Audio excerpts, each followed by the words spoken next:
Good morning. नमस्कार। मैं स्वदीप कुमार बहुत बहुत स्वागत करता हूं आप सभी का हमारे अनअकैडमी के प्लेटफॉर्म पे। और ये जो चैनल है ये है अनअकैडमी का UPSC CSC Hindi. Let's crack UPSC CSC Hindi. इस चैनल के माध्यम से अनअकैडमी हिंदी में मीडियम के जो भी स्टूडेंट हैं उनकी तैयारी कराती है यूपीएससी के लिए। और इस चैनल पे मैं रोजाना सुबह आप लोगों को 10:30 बजे 10:30 AM पे कुछ इंपॉर्टेंट एडिटोरियल्स पढ़ाता हूँ, वो भी हिंदी में, और कुछ रोज की खबरें।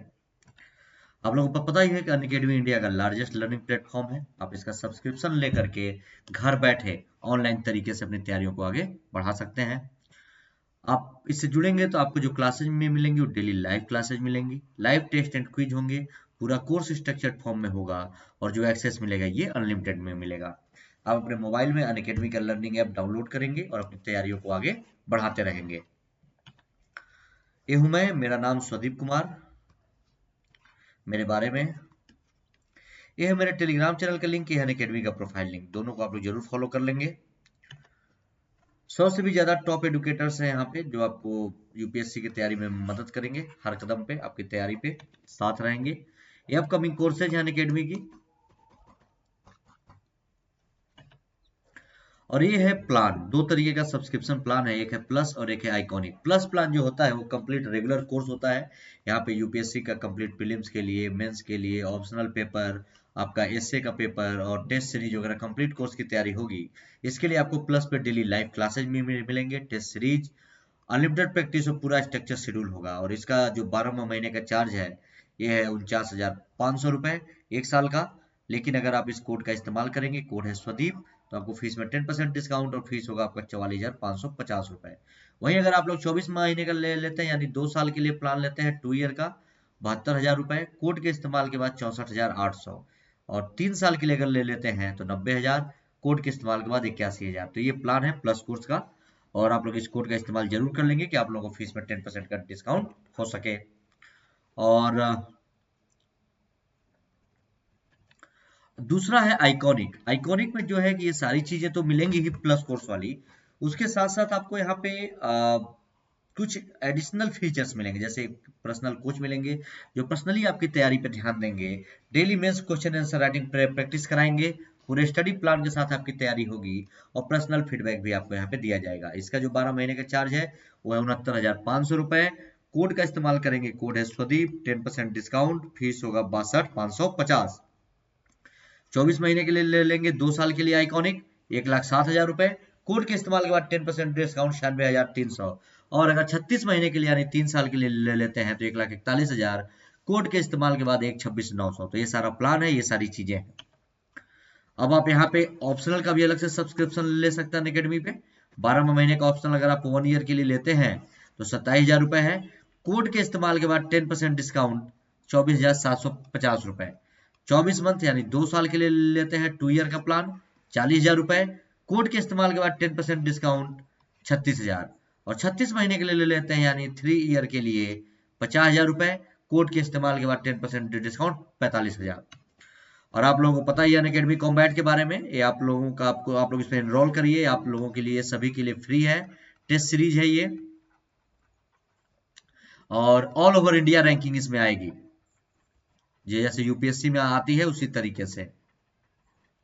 और इसके लिए कुछ नहीं करना, अनअकैडमी के मोबाइल एप्लीकेशन पे जाना है, यहाँ पे जाके जो यूपीएससी सीएससी का सेक्शन है इसी सेक्शन में जाएंगे और अनअकैडमी कॉम्बैट को खोलेंगे। यहाँ पे आप लोग एनरोल करेंगे तो आपको एक कोड मांगेगा, कोड डाल देंगे आप स्वदीप, जो मेरा कोड है, आपका यहाँ पे रजिस्ट्रेशन हो जाएगा और ये सारे टेस्ट आप यहाँ पे फ्री में दे पाएंगे। बिल्कुल देना चाहिए, जो लोग प्रीलिम्स 2021 दे रहे हैं उनके लिए तो और भी ज्यादा जरूरी है। ये 45 मिनट का पूरा टेस्ट फॉर्मेट होगा, 60 क्वेश्चंस आएंगे, टोटल 13 टेस्ट होंगे। अल्टरनेटिव संडे को होगा, हर संडे को नहीं, अल्टरनेटिव 14 दिन पे ये टेस्ट है। और इस बार जो होगा वो है 3 जनवरी को, 3 जनवरी 2021 सुबह 11 बजे 11 AM। आप लोगों को पता ही है कि अब यूपीएससी सीएससी के लिए प्रीलिम्स 2021 के लिए 6 महीने ही बचे हैं, और उसके लिए अनअकैडमी कुछ यहाँ पे बैचेस शुरू की किया है अनअकैडमी ने, आप लोग यहाँ पे देख सकते हैं। 21 तारीख से शुरू हुआ है और इसमें प्रीलिम्स के फुल सिलेबस को कवर किया जाएगा। टॉप एजुकेटर्स पढ़ाएंगे, prelims test series with analysis भी होगी और स्टडी मटेरियल मिलेगा पीडीएफ फॉर्मेट, और डाउट सेशन क्लासेज भी होंगी, और फिर बाद में इंटरव्यू का भी प्रिपरेशन इसमें आपको कराया जाएगा। ये 6 महीने का भी एक फाउंडेशन बैच है, एक साल का भी फाउंडेशन है, और एक 2 साल का भी फाउंडेशन बैच है। तो आप लोग यहाँ पे इस कोर्स को ज्वाइन कर सकते हैं। और यहाँ पे ये एक जो 6 महीने वाला है, ये आपका बाइलिंगुअल हिंदी इंग्लिश सब में है। ये 1 साल वाले में भी 2 साल वाले में भी सब में बाइलिंगुअल हिंदी इंग्लिश है। जरूर ध्यान में रखें, बस कोड ध्यान में रखिएगा कि एडमिशन के समय कोड डालेंगे आप स्वदीप किसी भी कोर्स में, तो आपको 10% डिस्काउंट मिल जाएगा। और ये है आइकॉनिक का भी प्राइस जब हाइक होने वाला आने वाले समय में, तो आप इसको अपग्रेड कर सकते हैं जल्दी से जल्दी। आप इसको, और ये सब सारे फीचर्स हैं इसके, आप इसको अपग्रेड करिए, इसका सब्सक्रिप्शन ले लीजिए। और ये है कॉम्बो सब्सक्रिप्शन जीएस और ऑप्शनल का, 1 ईयर 2 ईयर 3 ईयर। 1 ईयर का जो एक्चुअल प्राइस है जीएस ऑप्शनल का अनअकैडमी का, वो में मिला करके है 77,000, लेकिन अगर आप कॉम्बो साथ में ले लेते हैं तो अभी अनअकैडमी की तरफ से इसमें 9% डिस्काउंट है 1 ईयर के लिए, यानी 70,153 रुपए। 2 साल के लिए लेंगे तो 1,12,000 है, लेकिन अनअकैडमी डिस्काउंट के बाद 99,680। 3 साल के लेंगे तो 1,40,000 रुपए है। और अगर इस पे है तो इस पे 14% डिस्काउंट है। 3 साल वाले पे 1,21,200। और इसमें भी इन तीनों में सबसे बड़ी खास बात क्या है कि आप तीनों में जो भी एडमिशन लेंगे, यहाँ पर भी आप इस कोड का इस्तेमाल करेंगे, जो कोड है मेरा स्वदीप। तो ये जो अनअकैडमी की ये जो डिस्काउंट फीस है, इस फीस में भी आपको 10% डिस्काउंट मिल जाएगा। जैसे आप देख सकते हैं कि यहाँ पे प्लस कोर्स और ऑप्शनल का अगर आप लेते हैं, जीएस प्लस कोर्स का और ऑप्शनल का 77,000 रुपये फीस होता है, बट 70,153 अनअकैडमी के बाद डिस्काउंट के बाद। और इस पे भी आपको 10% डिस्काउंट मिल जाएगा 70,153 में, अगर आप मेरे कोड का इस्तेमाल करेंगे। कोड है स्वदीप, ठीक है। और वही आइकॉनिक वाला भी है, आइकॉनिक ऑप्शनल का मिला के 97,000, कोड के इस्तेमाल के बाद 10% डिस्काउंट 88,705। और इसमें भी आपको 88,705 में 10% डिस्काउंट मिलेगा अगर आप इस कोड का इस्तेमाल करेंगे तो, ठीक है। तो इन चीजों को आप ध्यान में रखिएगा। ये है सोर्स जो मैं डेली न्यूज में आप लोगों को रोजाना पढ़ाता हूँ सुबह 10:30 बजे। डेली न्यूज या जो भी मैं आप लोगों के लिए इंपॉर्टेंट एडिटोरियल से लेकर के आता हूँ। The Hindu, Indian Express, down to earth, Hindustan Times, economics Times, PIB, PRS, Dainik Jagran, Jansatta, government of website, ये सारे हैं सोर्स जहां से मैं आपके लिए मैटर लेकर के आता हूँ। तो ध्यान से देखिए, अब मैं इसमें आपको लाता क्या हूँ, डेली न्यूज, इंपॉर्टेंट एडिटोरियल्स लाता हूँ हिंदी में, और एक डिबेट लाता हूँ राज्यसभा लोकसभा टीवी का भी हिंदी में। आज हम लोग डेली न्यूज में क्या क्या चीजें पढ़ेंगे। डेली न्यूज में आज हमारा पहला टॉपिक है चिल्ले चिल्लाई कला के बारे में, क्या है ये देखेंगे। दूसरा है नेपाल में संसद भंग हुई है, इसके बारे में। तीसरा है जलीय कृषकों के लिए बहुभाषी कॉल सेंटर। और चौथा है हिमालयन ट्रेलियम, इसके बारे में देखेंगे। 4 टॉपिक डेली न्यूज में है। उसके बाद आज मैं आप लोगों के लिए एडिटोरियल्स लेकर के आया हूँ। आज 5 एडिटोरियल्स मैं आप लोगों के लिए लेकर के आया हूँ, वो भी हिंदी में। इसमें क्या है, पहला है आपका जिला खनिज फाउंडेशन ट्रस्ट, गवर्नेंस का मुद्दा है, शासन व्यवस्था का, ठीक है। जीएस पेपर सेकंड का मुद्दा है ये, और इसका सोर्स है इंडियन एक्सप्रेस। दूसरा है शीत ऐनांत, ये भूगोल का आर्टिकल है और इंडियन एक्सप्रेस का आर्टिकल है, जीएस पेपर फर्स्ट का, जीएस 1 का आर्टिकल है ये। तीसरा है Srinivasa Ramanujan, science and technology, Times of India का ये आर्टिकल है, और ये है जीएस थर्ड पेपर। और चौथा आर्टिकल है प्रारंभिक स्वास्थ्य चेतावनी, शासन व्यवस्था, source Indian express, GS paper second. और पांचवा है तेंदुओं की आबादी में वृद्धि, जीव विज्ञान एवं पर्यावरण, एनवायरमेंट इकोलॉजी का मुद्दा है, source Indian express, third paper. तो जरूर ध्यान में रखेंगे, ये सारे चीज मैं आप लोगों को कवर कराऊंगा, 5 आर्टिकल हिंदी में और वो सारे टॉपिक। तो चलिए आज का शुरू करते हैं, एक एक टॉपिक अपना क्या है और क्या क्या चीजें इसमें इंपॉर्टेंट है।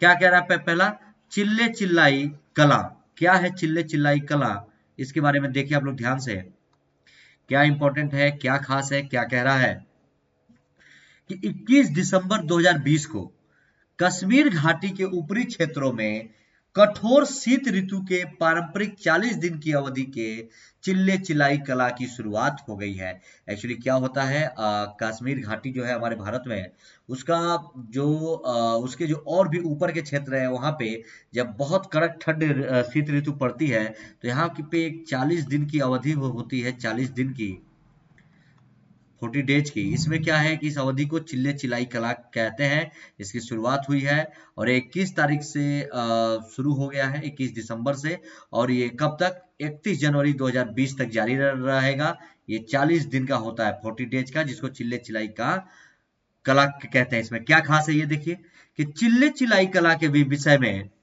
भारत मौसम विज्ञान विभाग, आईएमडी, इंडिया मेट्रोलॉजिकल डिपार्टमेंट के अनुसार 21 दिसंबर से 30 जनवरी की अवधि को कश्मीर की स्थानीय भाषा में चिल्ले चिलाई कला कहा जाता है और इन 40 दिनों में बर्फबारी बारी की संभावनाएं सबसे अधिक होती हैं और तापमान में अधिक गिरावट होती है, अर्थात यह लगभग 0 डिग्री के नीचे या उसके आसपास आ जाता है ये एरिया, इसीलिए इसको चिल्ले चिलाई कहा जाता है। 40 दिन का होता है आपका, 21 दिसंबर से 31 जनवरी तक का।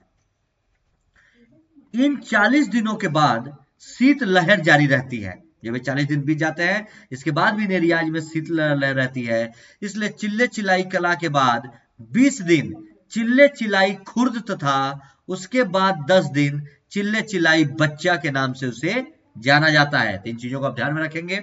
और 21 दिसंबर का दिन उत्तरी गोलार्ध में शीतकालीन संक्रांति के रूप में भी मनाया जाता है। 21 दिसंबर का दिन उत्तरी गोलार्ध में शीतकालीन संक्रांति के रूप में। इन सारे बातों को ध्यान में रखेंगे। अगला टॉपिक है हमारा नेपाल में संसद भंग। क्या कह रहा है, नेपाल में संसद भंग हुआ है। नेपाल के प्रधानमंत्री केपी शर्मा ओली ने देश की प्रतिनिधि सभा यानी संसद के निचले सदन को भंग करने की सिफारिश की है, जिस पर राष्ट्रपति विद्या देवी भंडारी ने अपनी सहमति दे दी है। नेपाल की निचला सदन भंग हो गया संसद का, और इसके लिए क्या कहना ध्यातव्य है कि सदन के 5 वर्षीय कार्यकाल के अभी भी 2 वर्ष शेष है। प्रधानमंत्री केपी शर्मा ओली ने इस निर्णय से देश में संवैधानिक संकट उत्पन्न हो गया है और कानून विशेषज्ञों तथा राजनेताओं ने प्रधानमंत्री की इस कदम को असंवैधानिक करार दिया है। क्या क्या खास बातें देखते हुए चलिए।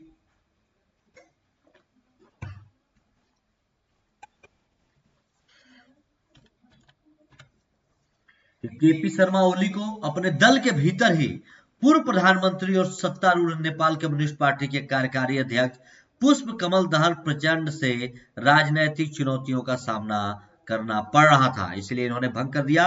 और ध्यातव्य है कि इस कदम से नेपाल की सत्तारूढ़ नेपाल कम्युनिस्ट पार्टी के विभाजन की संभावना काफी बढ़ गई है। इन दोनों नेताओं में टकराव था, इसी वजह से, एक ही पार्टी के हैं दोनों लोग। अगला है जलीय कृषकों के लिए बहुभाषिक कॉल सेंटर।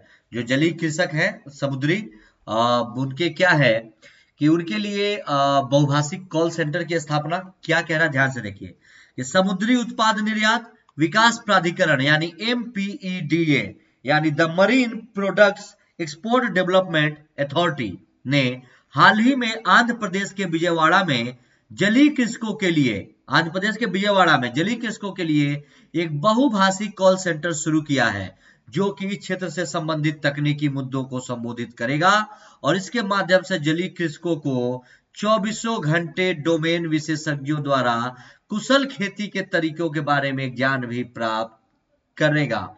और ज्ञात हो कि आंध्र प्रदेश के समग्र समुद्री उत्पादन निर्यात में 60% से अधिक का योगदान देता है और आंकड़ों की माने तो भारत ने बीते वर्ष 7,47,111 टन झींगा मछली का उत्पादन किया था, जिनमें से तकरीबन 68% अकेले आंध्र प्रदेश से था। इन चीजों को ध्यान में रखेंगे। और क्या कह रहा है इसमें आगे कि छोटे पैमाने पर जलीय कृषि किसानों को प्रायः उचित मार्गदर्शन और तकनीकी सहायता प्राप्त करने में समस्याओं का सामना करना पड़ रहा है, जिसके कारण उनकी उत्पादन क्षमता भी प्रभावित हो रही है। और यह वाणिज्य विभाग के तहत एक सांविधिक निकाय जिसकी स्थापना वर्ष 1972 में की गई थी और यह समुद्री उत्पाद उद्योग के विकास के लिए उत्तरदायी है। तो इन चीजों का आप लोग ध्यान में रखेंगे क्या क्या है, ठीक है। अगला जो टॉपिक है वो है हिमालयन ट्रिलियम। क्या है हिमालयन ट्रिलियम, इसके बारे में देखिए। इसको आईयूसीएन द्वारा अब लुप्तप्राय घोषित कर दिया गया है। ये जो आप ये पौधे की प्रजाति देख रहे हैं इसी को कहते हैं हिमालयन ट्रिलियम। क्या है, हाल ही में हिमालयन ट्रिलियम की एक सामान्य जड़ी बूटी हिमालयन ट्रिलियम, हिमालय की एक सामान्य जड़ी बूटी है जिसको हिमालयन ट्रिलियम कहा जाता है, को अंतरराष्ट्रीय प्रकृति संरक्षण आईयूसीएन द्वारा लुप्त प्राय घोषित कर दिया गया है। विगत कुछ वर्षों में हिमालयन ट्रिलियम अपनी उच्च औषधि गुणवत्ता के कारण हिमालयी क्षेत्र में सबसे अधिक कारोबार वाली वाणिज्यिक जड़ी बूटी में से एक बन गई है। ठीक है, और हिमालयन ट्रिलियम को भारत, भूटान, नेपाल और चीन में पाया जाता है। और भारत में यह केवल 4 राज्यों और केंद्र शासित प्रदेशों जैसे हिमाचल प्रदेश, जम्मू कश्मीर, सिक्किम और उत्तराखंड में पाई जाती है।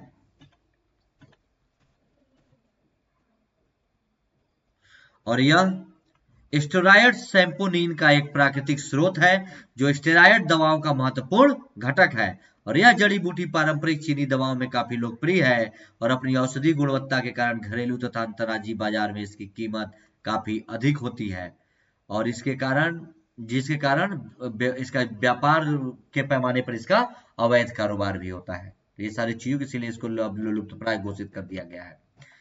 अब हमारा ये आज का एक पहला आर्टिकल है जो है जिला खनिज फाउंडेशन ट्रस्ट के बारे में पढ़ेंगे। क्या कह रहा है, जिला खनिज फाउंडेशन ट्रस्ट।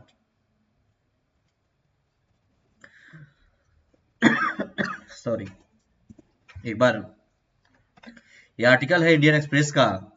क्या कह रहा है कि जिला खनिज के लिए फाउंडेशन ट्रस्ट होते हैं, क्या है, क्यों चर्चा में है,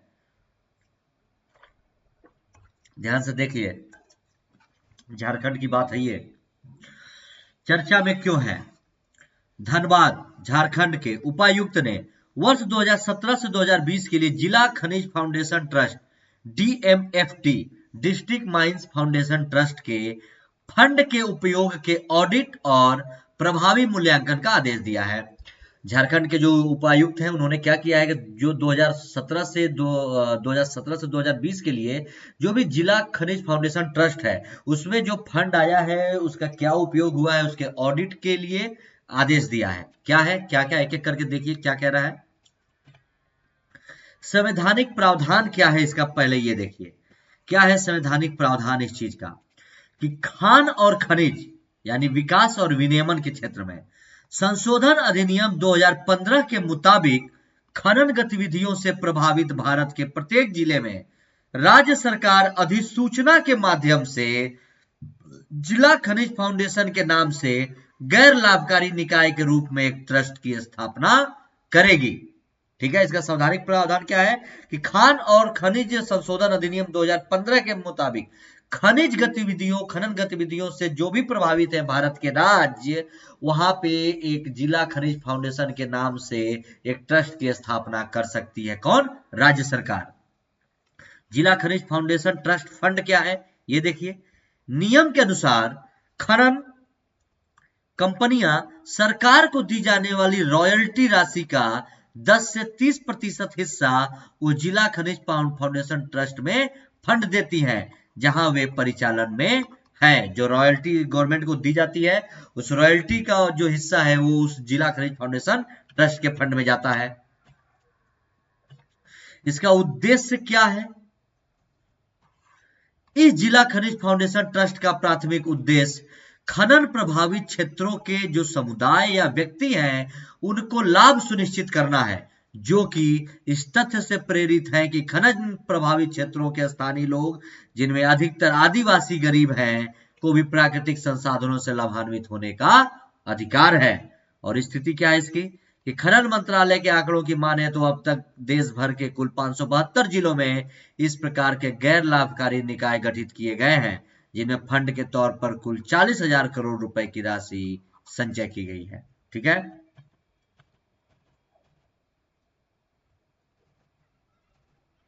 आगे क्या कह रहा है, इसकी कार्य पद्धति क्या है ये देखिए कि देश के सभी खनिज समृद्ध राज्यों ने जिला खनिज फाउंडेशन ट्रस्ट की संरचना और कार्य पद्धति तथा फंड के प्रयोग से संबंधित नियम तैयार किए हैं। हालांकि केंद्र सरकार की ओर से निर्धारित नियमों में सभी राज्यों को प्रधानमंत्री खनन क्षेत्र कल्याण योजना PMKKY के दिशा निर्देशों को शामिल करने का आदेश भी दिया गया है।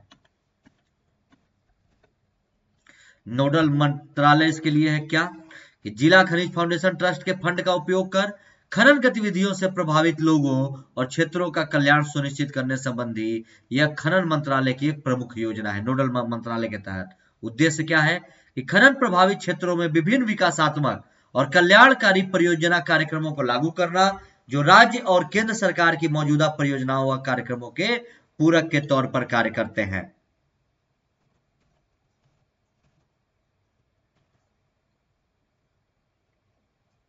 अब PMKKY जो योजना, इसके बारे में देखिए क्या है।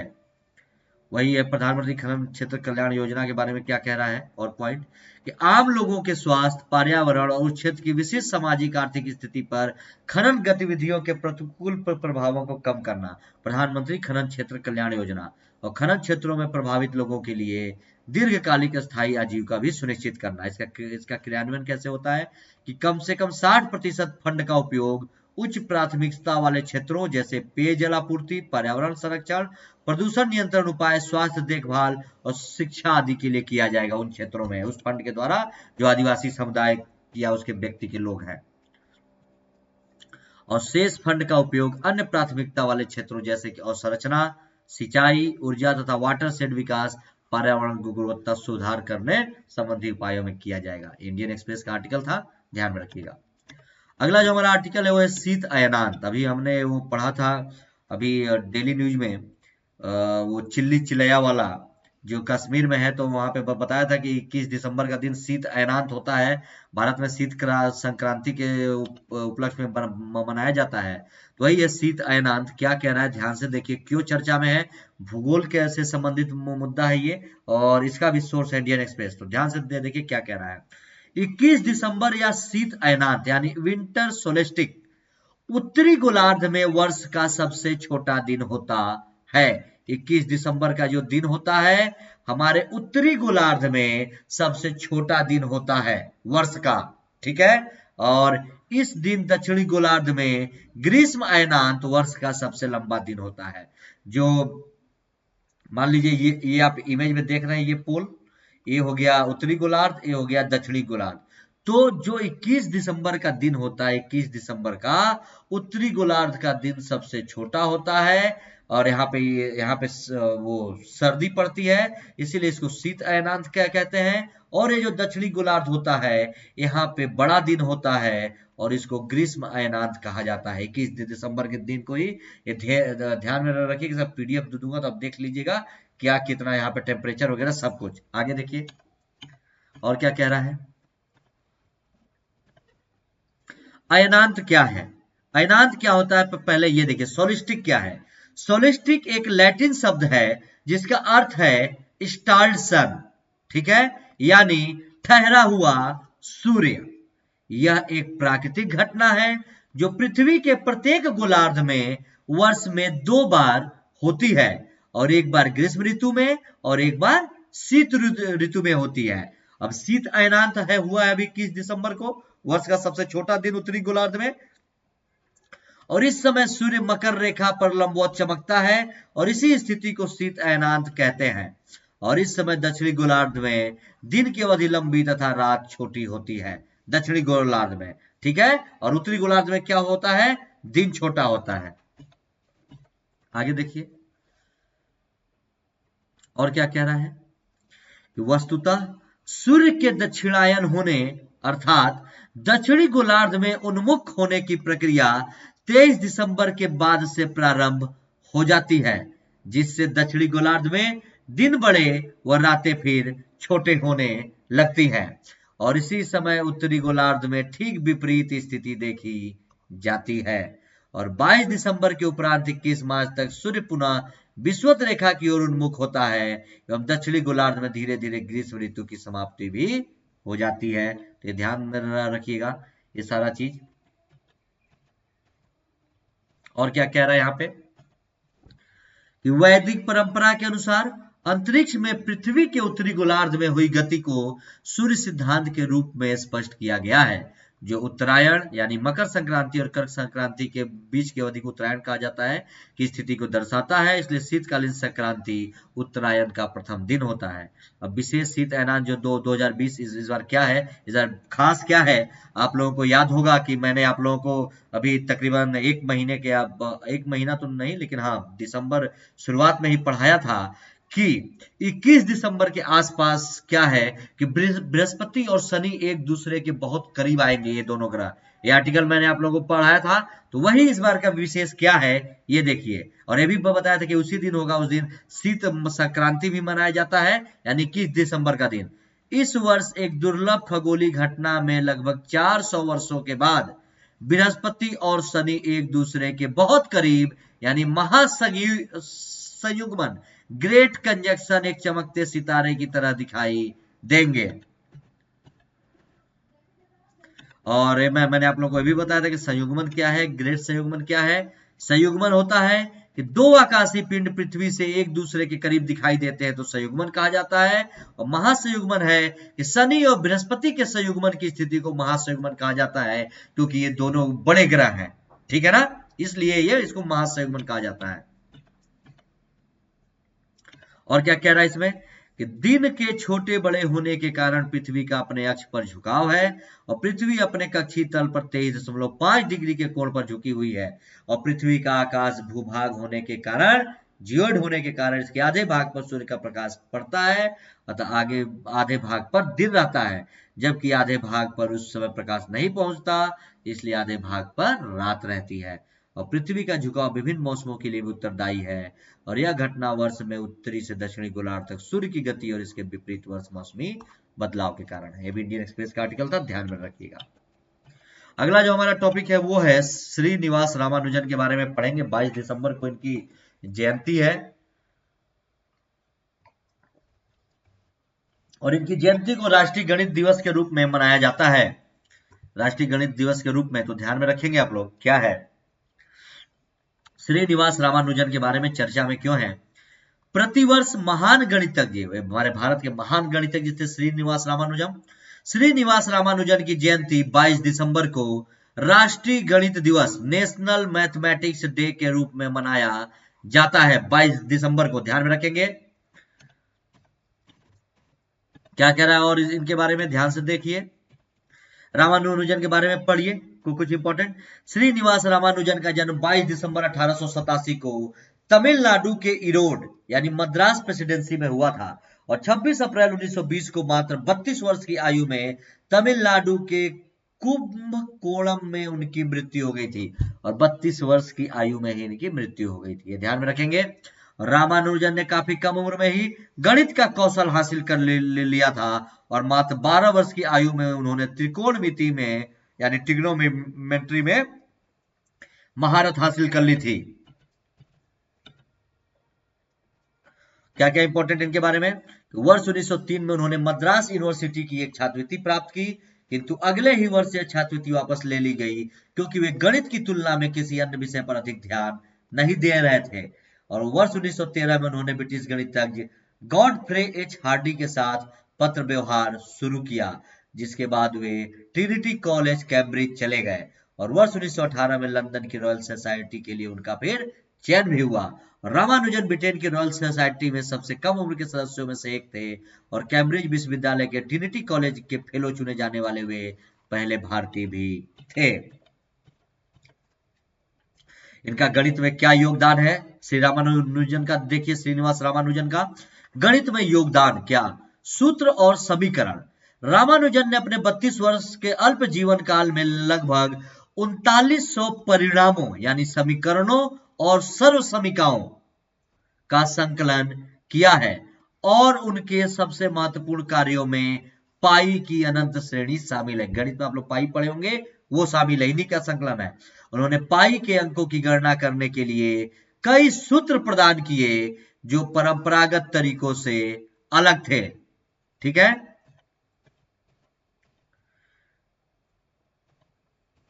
खेल सिद्धांत क्या।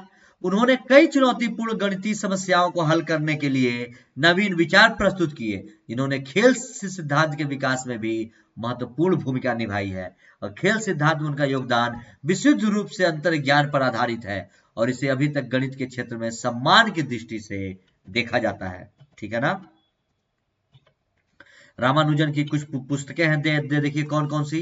वर्ष 1976 में जॉर्ज एंड्रयूज ने ट्रिनिटी कॉलेज की लाइब्रेरी में रामानुजन की एक नोटबुक की खोज की थी।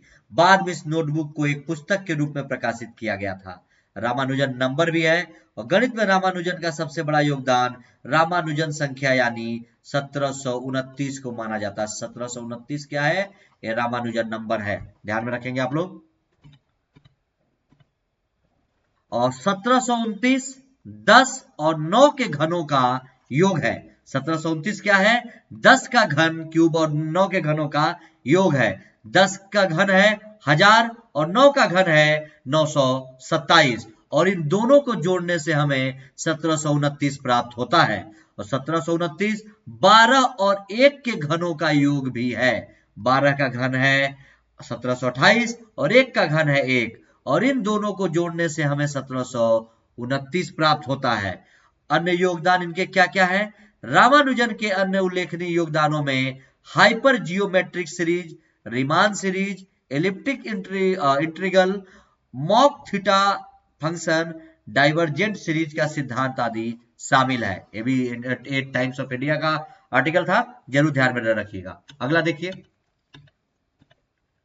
अगला है प्रारंभिक स्वास्थ्य चेतावनी प्रणाली। अभी मौसम विभाग ने ministry of earth science MOES यानी पृथ्वी विज्ञान मंत्रालय मिनिस्ट्री ऑफ अर्थ साइंस ने क्या कहा है, ध्यान से देखिए। प्रारंभिक स्वास्थ्य चेतावनी प्रणाली के कोई भी मौसम खराब होने से, कि मौसम जब परिवर्तन होता है तो बदलते मौसम के साथ कुछ बीमारियां आती हैं, तो प्रारंभ में ही इनके बारे में पता चल जाएगा। कुछ चेतावनी प्रणालियों के बारे में बात कर रहा है। क्या है चर्चा में, ये देखिए। पृथ्वी विज्ञान मंत्रालय MOES मिनिस्ट्री ऑफ आपका अर्थ एंड साइंस द्वारा एक ऐसी विशिष्ट प्रारंभिक स्वास्थ्य चेतावनी यानी अर्ली हेल्थ वार्निंग सिस्टम विकसित की जा रही है, जिससे देश में किसी भी रोग के प्रकोप की संभावना का अनुमान लगाया जा सकेगा। और गौरतलब है कि भारत मौसम विज्ञान विभाग IMD भी इसी विशिष्ट प्रणाली के विकास, अध्ययन और प्रक्रिया में शामिल है। IMD इंडियन मेट्रोलॉजिकल डिपार्टमेंट भी इसमें शामिल है। क्या कह रहा है देखते हुए चलिए, क्या क्या इंपॉर्टेंट है इसमें।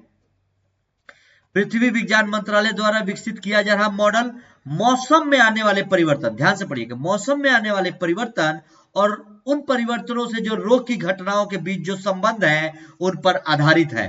और ज्ञात हो कि ऐसे कई रोग हैं जिन्हें मौसम की स्थिति अहम भूमिका भी निभाती है। और उदाहरण के लिए मलेरिया, जिसमें विशेष तापमान और वर्षा पैटर्न के माध्यम से इसके प्रकोप के बारे में आसानी से पता लगाया जा सकता है। मौसम बदलता है तो ये सब चीजें बढ़ती है। अब जो प्रारंभिक स्वास्थ्य चेतावनी प्रणाली है, अर्ली हेल्थ वार्निंग सिस्टम, इसके बारे में देखिए कि विश्व स्वास्थ्य संगठन WHO के मुताबिक प्रारंभिक चेतावनी प्रणाली एक ऐसी निगरानी प्रणाली है जो त्वरित सार्वजनिक स्वास्थ्य हस्तक्षेप को संभव बनाने के लिए ऐसे रोगों से संबंधित सूचना एकत्र करती है जो भविष्य में महामारी का रूप ले सकते हैं। हालांकि इन प्रणालियों में स्वास्थ्य रुझानों में आने वाले बदलावों का पता लगाने के लिए सांख्यिकी पद्धतियों का प्रयोग बहुत ही कम किया जाता है। ठीक है ना। और अधिकतर मामलों में यह प्रणाली महामारी विदों द्वारा उपलब्ध डेटा, जो शोध करता है महामारी के संबंध में, उनके डेटाओं के गहन समीक्षा पर आधारित है, रिसर्च पे, जो कि स्वयं कभी व्यवस्थित तरीके से नहीं की जाती है। और महामारी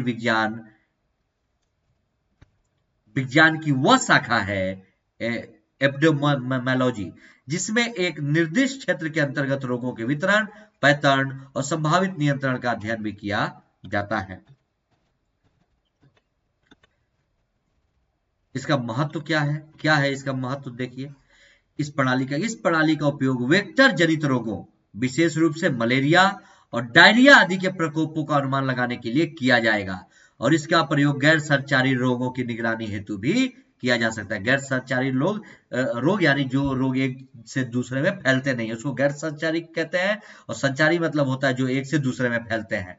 वेक्टर क्या होते हैं पहले ये देखिए। वेक्टर जनित रोग यहाँ पे कहा वेक्टर, वेक्टर रोगवाहक वे जीव होते हैं जो एक संक्रमित व्यक्ति या जानवर से किसी दूसरे व्यक्ति या जानवर में रोग जनकों और परजीवियों को संचरित कहते हैं, उनको वेक्टर कहा जाता है, जो कि आम लोगों के बीच गंभीर बीमारी का कारण बन सकता है। उदाहरण के लिए चिकनगुनिया, मलेरिया, डेंगू, पित्त ज्वर, येलो फीवर, चेचक रोग आदि इसी तरह के फैलने वाले रोग हैं। ठीक, आगे देखिए और क्या है इसका महत्व। वेक्टर जनित रोगों का प्रत्यक्ष संबंध मौसम के पैटर्न से होता है और गैर संचारी रोग भी मौसम की स्थिति से प्रभावित होते हैं। उदाहरण के लिए हृदय और श्वसन संबंधी बीमारियां हीट वेव तथा पर्यावरण प्रदूषण से वृद्धि से जुड़ी हुई हैं और इस प्रकार की प्रणाली स्थानीय प्रशासन को बीमारी से निपटने हेतु पर्याप्त समय भी उपलब्ध कराएगी। ये ध्यान में रखेंगे। विश्लेषण और अध्ययन क्या है इसका, इस विशिष्ट प्रारंभिक स्वास्थ्य चेतावनी प्रणाली की क्षमता को स्थापित करने के लिए महाराष्ट्र के 2 जिलों पुणे और नागपुर में मलेरिया तथा डायरिया के मामलों में का एक विस्तृत विश्लेषण किया गया है और विश्लेषण के दौरान नागपुर में मलेरिया के मामलों की संख्या अधिक पाई गई है जबकि पुणे में डायरिया के मामले अधिक पाए गए हैं और विश्लेषण के मुताबिक मौसम में अस्थायी और स्थानीय परिवर्तन, उदाहरण के लिए अल नीनो के प्रभाव के रूप में तापमान और वर्षा में अल्पकालिक वृद्धि मलेरिया के प्रकोप का कारण बन सकता है। और जलवायु परिवर्तन पर अंतर सरकारी पैनल आईपीसीसी ने अपने एक अध्ययन में कहा कि जलवायु परिवर्तन के कारण डायरिया संबंधी बीमारियों का खतरा बढ़ सकता है और जलवायु परिवर्तन जो कि बाढ़ और सूखे जैसी चरम घटनाओं की वृद्धि के लिए उत्तरदायी है, विकासशील देशों में अत्यधिक चिंता का विषय है। और कोविड-19 के संदर्भ में भी कह रहा है कि यद्यपि कोरोना वायरस महामारी के प्रसार को प्रभावित करने वाले मौसम के पैटर्न पर कई अध्ययन और विश्लेषण किए गए हैं, किंतु अभी तक शोधकर्ता कोरोना वायरस महामारी और मौसम के बीच एक निश्चित संबंध स्थापित करने में सफल नहीं हो पाए हैं कि किस मौसम में ये ज्यादा फैलेगा, किस में नहीं। ये भी इंडियन एक्सप्रेस का आर्टिकल था, बिल्कुल ध्यान में रखेंगे। अगला जो आर्टिकल है हमारा वो है तेंदुओं की आबादी में वृद्धि हुई है। ये देखेंगे जीव विज्ञान पर्यावरण का मुद्दा है, क्या कह रहा है भारत में तेंदुओं की आबादी में वृद्धि क्यों है चर्चा में कि हाल ही में पर्यावरण, वन और जलवायु परिवर्तन मंत्रालय यानी ministry of environment, forest and climate change, ठीक है, द्वारा भारत में तेंदुओं की स्थिति 2018 status of leopard in India 2018 नामक रिपोर्ट को जारी किया है। 2018 में इनकी गणना हुई थी, उस रिपोर्ट को जारी किया गया है और इस रिपोर्ट के अनुसार भारत में तेंदुओं की आबादी में वर्ष 2014 से अब तक 60% की वृद्धि हुई है। क्या है कि 2014 में लास्ट गणना की गई थी, मतलब 18 के पहले, और 2014 के बाद 2018 में गणना की गई थी। ठीक है, तो जो 18 की गणना है ये लेटेस्ट गणना है और इस गणना में 60% की वृद्धि हुई है तेंदुओं की आबादी में 2014 की तुलना में। आगे देखिए और क्या कह रहा है इसमें, क्या क्या प्रमुख बिंदु है। तेंदुओं की अनुमानित आबादी वर्ष 2014 में लगभग 8000 थी, जो कि बढ़कर 2018 में 12852 हो गई है 2018 में। और तेंदुओं की सर्वाधिक आबादी मध्य प्रदेश में 3421 है, इसके बाद क्रमशः कर्नाटक में है 1783, महाराष्ट्र में है, ये डेटा गलत है, ये महाराष्ट्र में होगा, ये 0 नहीं है, ठीक है ना, एक सेकंड का जरा समय दीजिएगा, मैं ये डेटा बताता हूं, एक सेकंड।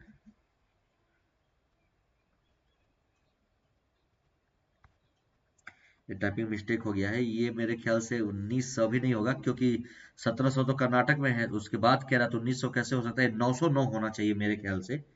एक सेकंड का जरा समय दीजिए, मैं अभी आप लोगों को बता देता हूं।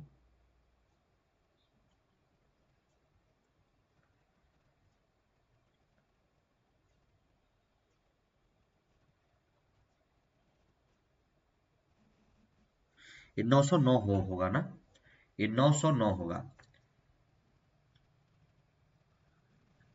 ये जो डाटा है ना ये गलत टाइप हो गया, ये डाटा है 1090, ठीक है, ये आप लोग ध्यान में रखेंगे। मध्य प्रदेश में सबसे ज्यादा 3421, कर्नाटका में उसके बाद 1783 और महाराष्ट्र में 1090। और इस संदर्भ में दूसरे एवं तीसरे स्थान पे है। पहले पे मध्य प्रदेश, दूसरे पे कर्नाटका और तीसरे पे महाराष्ट्र। और मध्य भारत और पूर्वी घाट में तेंदुओं की संख्या सर्वाधिक 8,071 है। मध्य और भारत और पूर्वी घाट में मिला के। और पश्चिमी घाट में तेंदुओं की कुल संख्या 3,387 है। तो आप इसको ध्यान में रखेंगे, ये आंकड़ा आया है, अच्छी बात है, तेंदुओं की आबादी में वृद्धि हुई है। शिवालिक और गंगा के मैदानों में तेंदुओं की कुल संख्या 1253 है और पूर्वोत्तर पहाड़ी में तेंदुओं की कुल संख्या 141 है। रिपोर्ट के अनुसार तेंदुओं के निर्वात क्षेत्र में पिछले 100 से 125 वर्षों में अत्यधिक कमी आई है, जबकि तेंदुओं की अनुमानित संख्या में वृद्धि हुई है। जो इनके निवास क्षेत्र है उनमें कमी आई है, लेकिन इनकी संख्या में वृद्धि हुई है। गणना में प्रयुक्त कौन सी तकनीक की गई थी, किस तकनीक से इनकी गणना की गई है? कैमरा से ट्रैप किया गया, कैमरे के द्वारा, सैटेलाइट इमेजिंग के द्वारा, सैटेलाइट से जो इमेज आए, भारतीय वन्य जीव संस्थान और राष्ट्रीय बाघ संरक्षण प्राधिकरण द्वारा जो फील्ड कार्य किया गया उसके द्वारा। इसके सीमित दायरे क्या है? इस गणना को प्रोजेक्ट टाइगर के तहत केवल बाघ आबादी वाले क्षेत्रों में ही संचालित किया जा रहा है, जबकि तेंदुओं की उपस्थिति सर्वव्यापी है। और ये जो गणना हुआ है, ये प्रोजेक्ट टाइगर के तहत जो गणना हुआ था 2018 में, उसी गणना के तहत उन्हीं एरिया में जो तेंदुए पाए गए उन्हीं की है, जो कि तेंदुओं की आबादी उपस्थिति सर्वव्यापी है, हर जगह है। तो ये एक खास बात है, ये भी ध्यान में रखना होगा। तेंदुए अन्य कृषि क्षेत्रों, गैर वनों जैसे चाय और कॉफी के बागान और उत्तर पूर्व के अधिकांश हिस्सों में भी पाए जाते हैं, लेकिन इन क्षेत्रों को गणना में शामिल नहीं किया गया है। केवल प्रोजेक्ट टाइगर में, टाइगर वाले एरियाओं में जो गणना हुई है उन्हीं में जो ये तेंदुए पाए गए उन्हीं का ये डेटा है, नहीं तो अभी तेंदुओं की संख्या और ज्यादा होती। तेंदुओं के लिए खतरे क्या है? वनों के विखंडन के साथ साथ वनों की गुणवत्ता में गिरावट से निवास स्थान की क्षति होती है। मानव और तेंदुओं के मध्य संघर्ष होता है, क्योंकि ये भटक के मानव बस्ती में पहुंच जाते हैं। अवैध शिकार, प्राकृतिक शिकार स्थान जहां ये शिकार कर सकते हैं उसकी क्षति हो गई है इस वजह से। इनके संरक्षण की क्या स्थिति है तेंदुओं की? IUCN की रेड लिस्ट में तेंदुए को सुभेद यानी वल्नरेबल के रूप में वर्गीकृत किया गया है और वन्य जीवों और वनस्पतियों की लुप्त प्राय प्रजातियों में अंतरराष्ट्रीय व्यापार पर convention, the convention of international trade off endangered species and wild fauna and flora, cities के अंतर्गत इसे परिशिष्ट वन में शामिल किया गया है। सिटीज का परिशिष्ट वन क्या है, ये पढ़ लीजिए कि इनमें उन प्रजातियों को शामिल किया जाता है जो विलुप्त प्राय है या जिन्हें व्यापार से और भी अधिक खतरा हो सकता है, उनको सिटीज के परिशिष्ट वन में शामिल किया जाता है। और भारतीय वन्य जीव संरक्षण अधिनियम 1972 की अनुसूची 1 के तहत तेंदुओं का शिकार प्रतिबंधित है। अनुसूची 1 अनुसूची 2 के तहत भाग 2 संकटग्रस्त प्रजातियों को पूर्ण सुरक्षा प्रदान करते हैं और इन अनुसूचियों के अंतर्गत अपराध पर उच्चतम दंड निर्धारित किया गया था। मैंने आप लोगों को वन्य जीव संरक्षण अधिनियम के बारे में पढ़ाया था, उसी से संबंधित। और भारतीय वन्य जीव संस्थान केंद्रीय पर्यावरण, वन और जलवायु परिवर्तन मंत्रालय के तहत एक स्वतंत्र निकाय है और इसका गठन 1982 में किया गया था। भारतीय वन्य जीव संस्थान के बारे में पढ़ लीजिए। और यह देहरादून उत्तराखंड के चंद्रबनी में अवस्थित है। इस संस्थान द्वारा लुप्त प्राय जीवों, जैव विविधता, वन्य जीव नीति, जैव विकास, जलवायु परिवर्तन जैसे क्षेत्रों में शोध कार्यक्रमों का संचालन किया जाता है। और राष्ट्रीय बाघ संरक्षण प्राधिकरण क्या है, ये भी पढ़ लीजिए। राष्ट्रीय बाघ संरक्षण प्राधिकरण पर्यावरण, वन और जलवायु परिवर्तन मंत्रालय के तहत एक वैधानिक निकाय है। इसका गठन टाइगर टास्क फोर्स की सिफारिशों 2005 के बाद किया गया था और वर्ष 2006 में वन्य जीव संरक्षण अधिनियम 1972 के प्रावधानों में संशोधन करके बाघ संरक्षण प्राधिकरण की स्थापना की गई और प्राधिकरण की पहली बैठक नवंबर 2006 में संपन्न हुई थी। इंडियन एक्सप्रेस का आर्टिकल था, जरूर ध्यान में रखेंगे। ये सारा आर्टिकल था जो आज यहीं पे समाप्त होता है। ये है मेरे टेलीग्राम चैनल का लिंक, एन अकेडमी का लिंक, जरूर इसको फॉलो करिए। क्लास अच्छी लगी तो लाइक जरूर करिए, क्योंकि लाइक करेंगे तो ज्यादा से ज्यादा बच्चों तक पहुंचेगा लाइक शेयर और सब्सक्राइब करने से। इसलिए इसको ज्यादा से ज्यादा लोगों तक पहुंचाइए, उनको भी इसका फायदा मिल सके। और रोजाना एक क्लास होती है सुबह 10:30 बजे। तो कल फिर हम लोग अपने नेक्स्ट क्लास में मिलेंगे इसी टाइम। तब तक के लिए धन्यवाद, नमस्कार।